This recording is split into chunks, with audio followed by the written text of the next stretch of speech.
Hi everyone. I know you can see it on my face today that I'm excited to be here.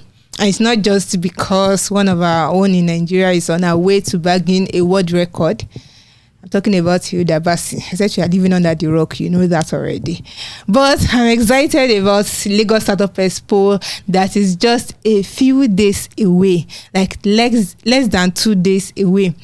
And we've been talking about it for months, and it is just surreal that it's coming up already. I'm looking forward to the gathering of people and entrepreneurs and idea makers and innovators that we are bringing together in Lagos on Saturday. We are going to have over 60 startups exhibiting at that event, and that's not only the high point. We're going to have a VIP session where 3 master classes, like master classes, are going to be held, talking about different topics about how to manage your money as a business, how to get money from investors even when it seems nobody wants to invest, how to run a business on a low budget, how to do a lot of things, right? They are MBA type of content. And if you've not bought your VIP ticket, I don't know what you are doing. Just head over to Lagos Startup Expo and get your ticket. And if you also want to attend for free, you are always welcome. Go to Lagos Startup Expo and register to attend. And if you see me there, you know what to do. All at your girl.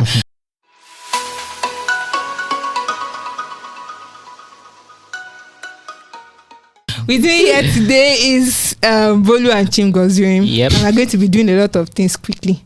Sharp. We don't want to waste your time, you know? Yeah. Yes. Hopefully. This sounds more like good news or a good step in the right direction when you hear startups gaining grants into where even traditional establishment have not been able to gain grants into. It's always good news, and that's Sim Shagaya's most recent endeavor. Miva Open University has just gotten a license to give certificates that you go to universities to get, and it's cool. Bolu, can you tell us about it? Yes, yeah. Like you said, it's really good news. Very interesting news. So if you don't know Sim Shagaya, I don't know. Maybe you should know ULesson then. So Sim Shagaya is the CEO and co-founder of ULesson. That's been operating for a while now. It's an edtech platform. Mm-hmm. So the big news is he also launched an online university, and that university has gotten license to operate an online university. So the same degree that you will, go into halls of that have overcrowded halls, to attend. Okay, let's not get there. All right, so you can now get, university degrees online. That's basically what it means, and it's really interesting because when you look at the educational system, like already, right? It's crazy. I think Miva is the first online university to be getting this license. It's not as if no one has, in Nigeria. It's not as if no one has gotten the license before, but there are traditional universities that actually got this license. There's 12 of them, right?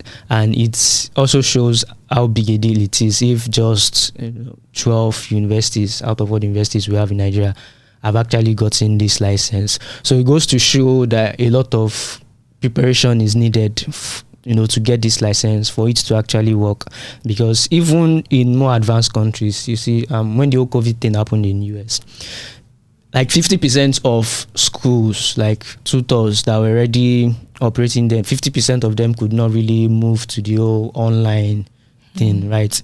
So, and I think it makes a lot of sense that they are giving, Miva this license, because they are coming from ULesson. They've been doing this thing for a while. And the focus has been on elementary education. Exactly. So I think even universities that have gotten this license already will be able to look at how they are doing things and maybe learn a thing or two from Miva, because when you do online, when you're doing an online university, you have to rethink a lot of things. Like, you need to rethink the way you do assessments. You need to rethink lectures, the way you a lot of communication among students, exactly, communication with facilitators and all that. There has to be a lot of infrastructure in place. It reminds me of School Africa, right? That is giving diploma in tech, in product management, product marketing, product design, I think, and software engineering, right? I can imagine how much was put into recording all these classes, managing community, because that is a very, very huge part of online schools. You have to manage community, unless you just want to have like 100% entry and 3% are graduating, except you want that you have to keep your community running. So this is a lot, and it doesn't just stop at the license. Right. It doesn't stop at the license, and I think another thing we need to also look at is really move a needle when it comes to like the amount of people that are unable to get into institutions. I mean, yearly we have like how many people getting out of secondary school writing JAMB every year, millions of students, right? So really move a needle in actually getting those people somewhere, because Miva, I'm sure Miva cannot cater to all those people. There's a lot of them. We lead to the, okay, so they're starting with two, like courses, what we call colleges or faculties. There's the business side and there's the tech side, and so I don't know about getting the license, but they're not the first to attempt this thing. So what became Andela was an attempt to bring the Nigerian educational system online. There's also Benin American University, which is probably one of the first. It's like one of the first attempts to build an online school in Nigeria. I checked their website a few days ago, and they haven't. I mean, it's still showing me proposed site. So the idea was I think NUC was not amenable to a fully online university at the time. That was what, maybe 2012, 2013. They were not fully amenable to a completely online university. So the compromise was we are going to do a hybrid version, online and offline. So they acquired land in Cross River State, and they were supposed to start building. I don't know how that has gone. This is almost 10 years or 11 years. Wow. And it's still showing on the website. It's still showing proposed site of Benin American University. And I look at it, and I look at lessons, will I say, track record of success, and I'm just wondering, can you really do this? So on the surface, it's a very, very good idea to try and move the university education in Nigeria online, because obviously there's a market there, or there's a problem that you can solve. There's a fact that, like you mentioned, like JAMB said 2 million people took the exams last year, and that's huge. But at least 50% of them will not get into universities, not because they are not qualified, but because these schools can't take them. The rest of them have to look for some of our African neighbors to school at, or maybe if your parents can afford it, or you get the scholarship, you get outside the country. But even that is a very little, maybe another 100 or 150,000 would be able to afford those options, which means at least 400,000 people will not get into the universities. So there's a problem of not getting into school. There's also the problem of getting quality education. Can you get quality education online? Yes. Is Nigeria ready for it? Not so much. ULSN began on that premise, provides not necessarily an alternative now, because it's still not positioning itself as a school. Provide an addition to what your kids are learning in school, but that also came with its own problems. So I mean, if you're going to do this, you need a digital device. It's not, you can't type in a USSD code, so you can't even innovate around that, right? You need a digital device, which is either a smartphone, a tablet, preferably, or a laptop. How many Nigerian students can afford it? So I just came across something that, like data from Sede today, I think, I can't remember the exact numbers, but I think just about 400,000 Nigerians can afford to spend more than $10 every day, which is huge when you're considering that the size of your market. So the 400,000 students that can do this, can they actually afford Can Miva be like the worthy alternative? Yes, because it's one thing to tell me this is an alternative, right? It's another thing for me to be able to afford it, because I do not just need a digital device. I also need data connection, a stable data connection for me to, even if it's self-paced, which may be something they may want to consider or they are considering. Even if it's self-paced, for the few periods or few times I have to get on the internet to that download resources or something, I will need a stable internet connection. Yes, there's usually the option of doing nighttime data. Well, you will, maybe that's an option if it's self-paced. But if it's not self-paced, that's a problem that they have to consider. In class, so, when class is going on. I mean, right now it's easier for you to get digital devices. Maybe you could get a financing option. But if you're a student, except your parents have a source of income, it may still be difficult for you to get these devices. So now that's one problem. There's also the challenge of acceptability. I think one of the reasons that Open universities. I mean, people go to Noun. Yeah.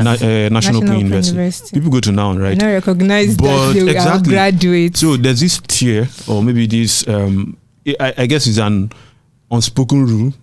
So we have private universities, we have federal universities, we have state universities, we have polytechnics, we have colleges, then we have online universities. Whoa. We all know is that down? Like down because wow. At the very least, a polytechnic gives, like, you can say, oh, I went to this polytechnic. There's a track record. I would have wished it. I went to polytechnic actually, because it gives them hands-on on what you'll be taught in theory in university. But a lot of there's still this. It depends on what you're studying now. If what you're studying is more technical. Yes, like engineering. Why should I be doing more of this thing for an engineering course? Well, that's a different conversation anyway. But that acceptability is a big problem. That's true. You will see it in all schools messaging. So I know Adewale tweeted once and he was like, this is a compromise. We give you the certificate your mother or your parents want, and we also give you knowledge and the like kind of fast track you into a job.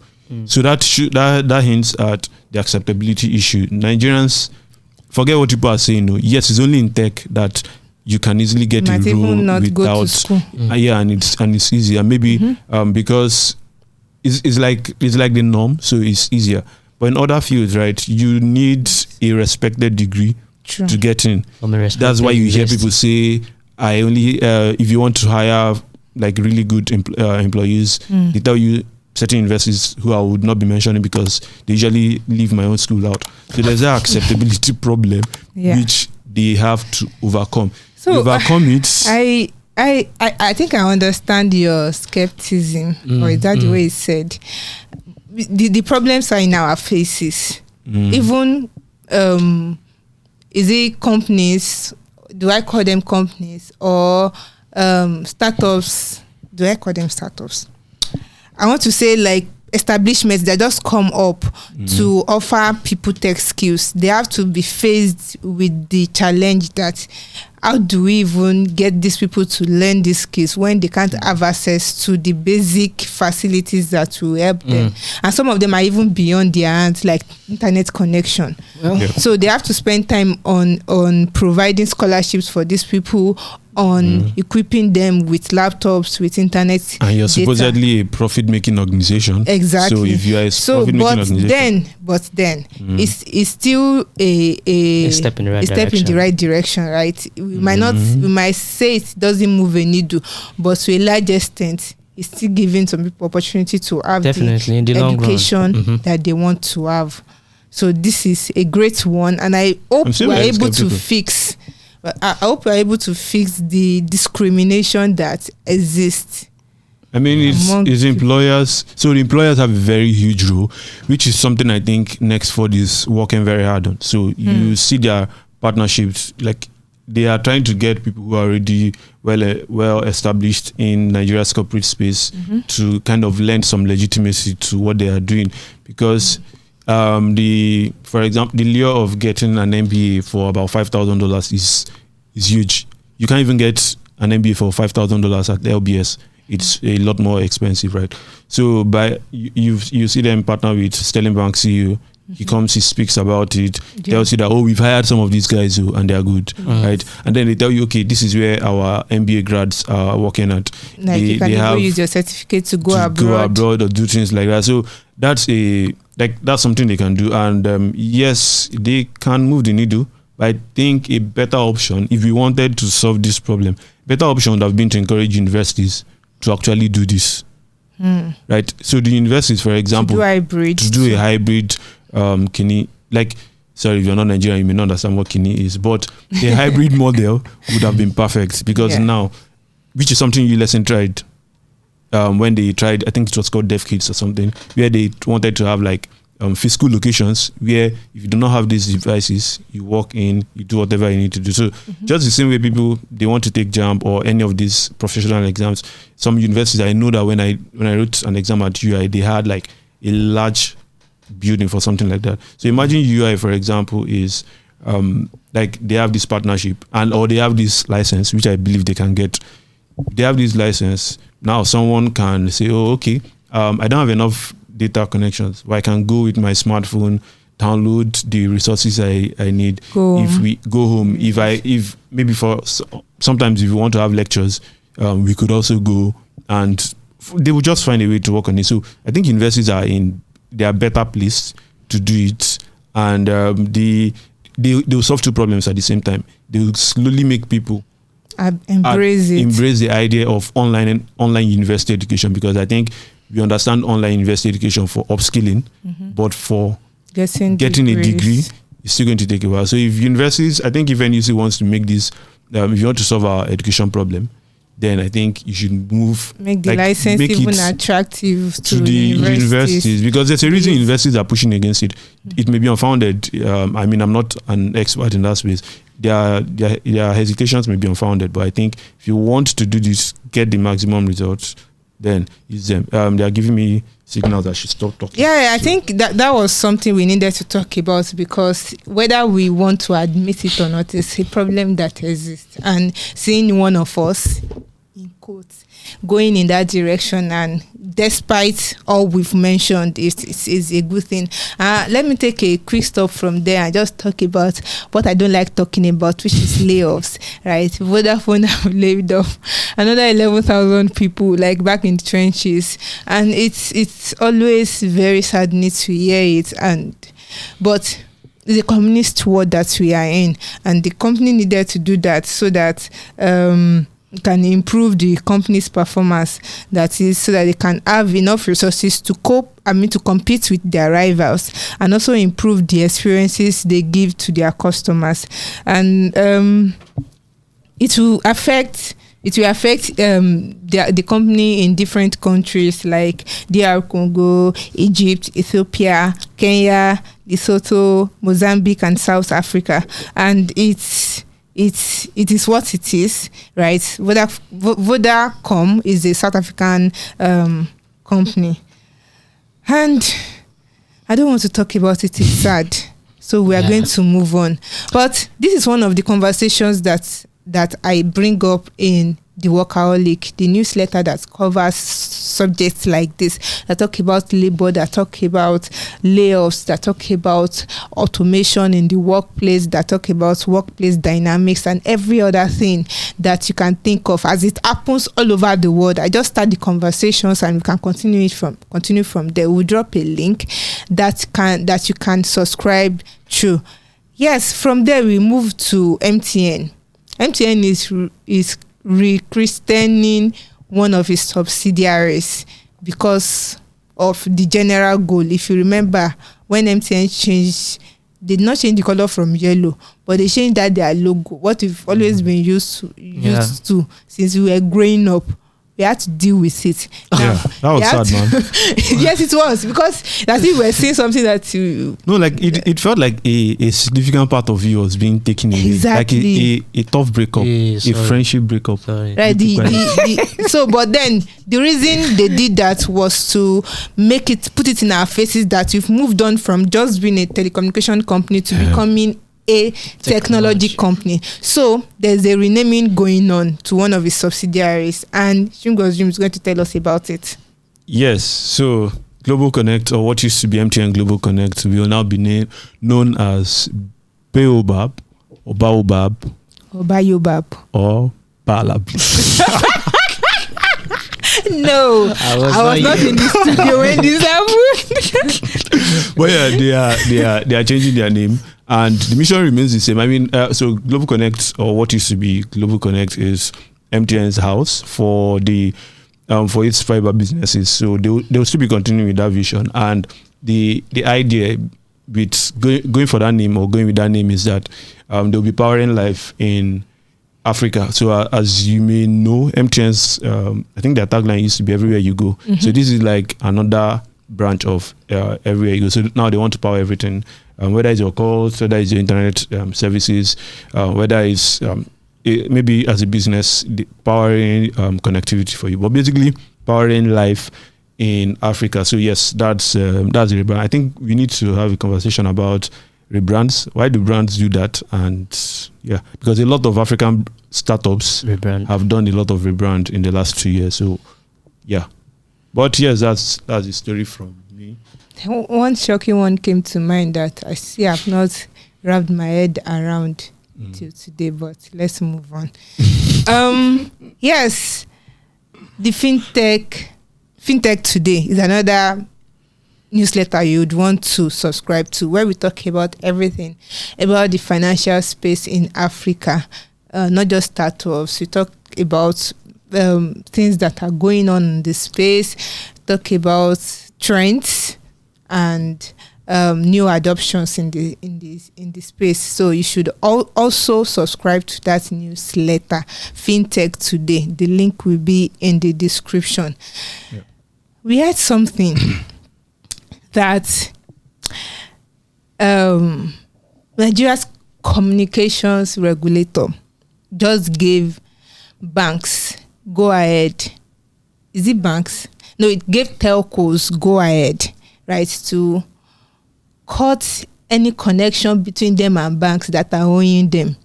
As you remember, sometimes last year, NCC reported that banks were owing telcos up to a tune of 18 million naira. Or is it 800? I'll confirm that. I'll confirm that in a bit. I will give you the information. Don't worry.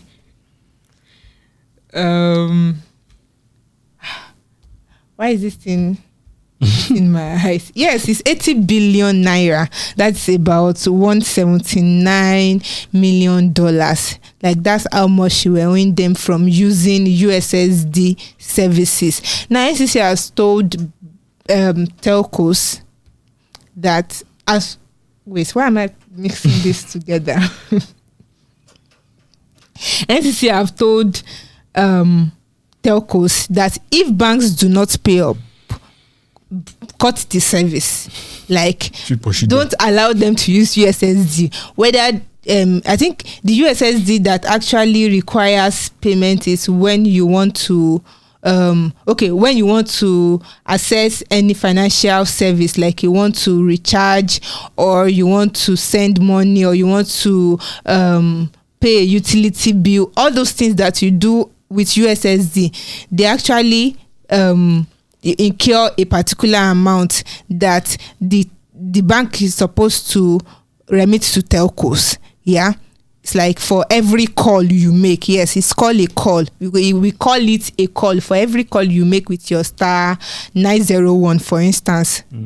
Star 901 for Access Bank, for instance. There is a charge that goes with it, and the bank is supposed to remit it to telcos.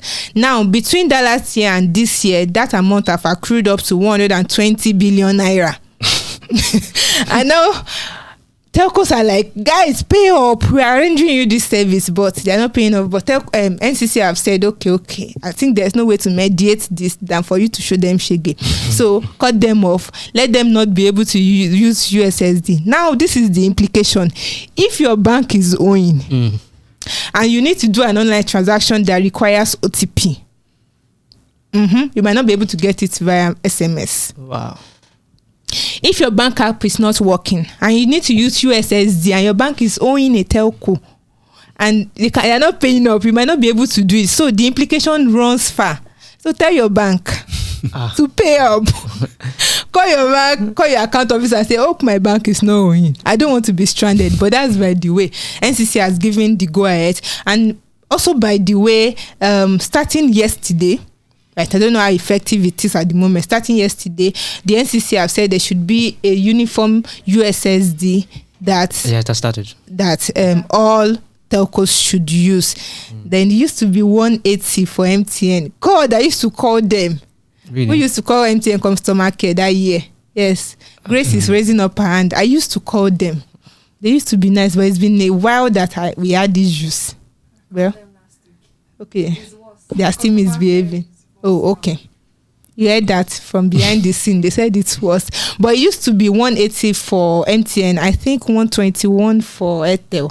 I'm not very sure. Yeah. But as of the moment... everything now. You want to check balance. Yes. So if you want to check balance on any telecommunication company you are using, it's... let me check for that one. For balance, it's *310#. If you want to call any customer care now, it's 300. You just call 300. So there are other unified USSD codes that apply to all telcos, and telcos have been given the ultimatum that they should try to harmonize everything and make it accessible. And finally, today, I'm talking too much. Let's get out of this place. Let's talk about Nigeria digitizing certificate of occupancy.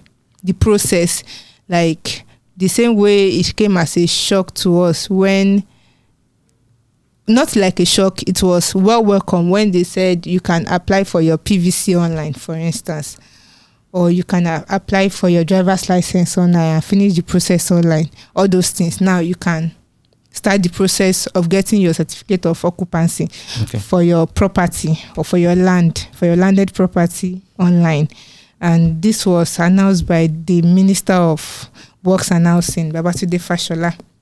It's like you can get your C of O online, and for anything, when you say you want to make something digital, it's trying to solve the problem of all the steps you have to go through to get it, to make it less cumbersome.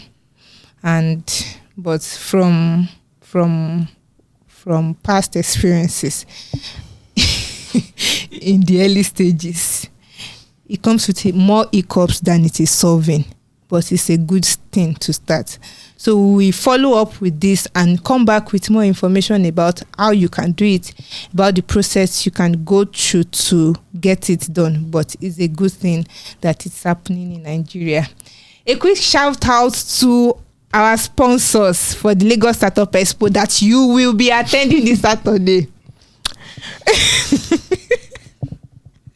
Shout out to Cardtonic, shout out to Anchor, Cardify, Raknida, Grey Finance, All School, MapleRad, I Invest, The Tonic Technologies, OctaFX, Identity Pass, Cowrywise, and more startups that will be exhibiting at the event.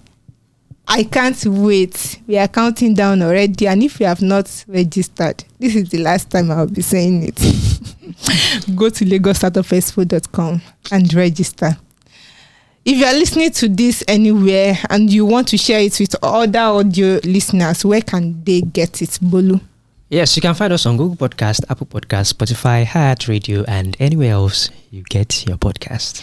Thank you for joining us again today. And if you're watching on YouTube, don't forget to like, subscribe, and click on the notification bell so that you get notified every time we release a new episode of not just Techpoint Africa Podcast, but all other series that we upload on YouTube. I hope you've been following Expert and African and Equity Merchant. I hope you are.